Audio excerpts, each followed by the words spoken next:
Sometimes danger does not arrive loudly, it comes quietly without warning.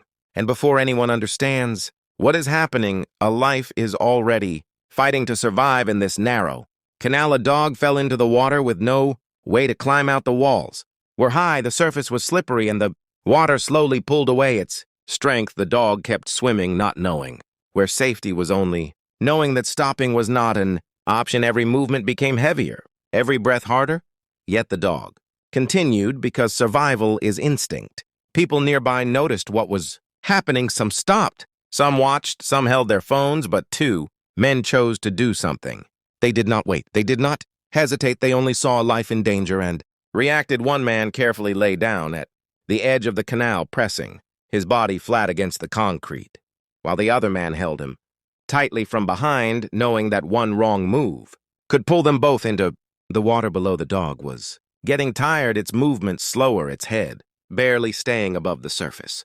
The first attempt to reach failed. The distance was too far. They adjusted their position, tried again, and again time felt heavier with every second. The water seemed calmer but more dangerous. For a brief moment, the dog slipped under, and that moment felt endless. Then the dog surfaced again, still fighting, still hoping. The man leaned farther than before, his arms shaking, his body stretched beyond comfort, beyond fear, and finally his fingers touched fur. Not a strong grip, just enough to hold on. The dog moved, instinctively confused and scared, but the hands holding it stayed calm, patient and gentle. The second man tightened, his hold becoming an anchor. Together they pulled slowly, carefully, working as one. It was not fast and it was not easy, but they did not let go. Inch by inch, the dog came closer, water pouring from its body as hope returned to its eyes. And then, with one final effort, the dog was lifted out of the canal. Silence followed. No cheering, no shouting, just deep breaths and relief.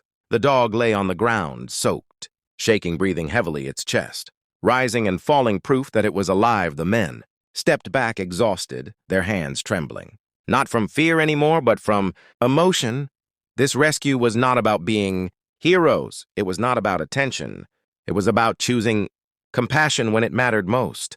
Because sometimes saving a life does not require strength. It only requires refusing to look away. And today, because two people chose to care, this dog gets another chance at life.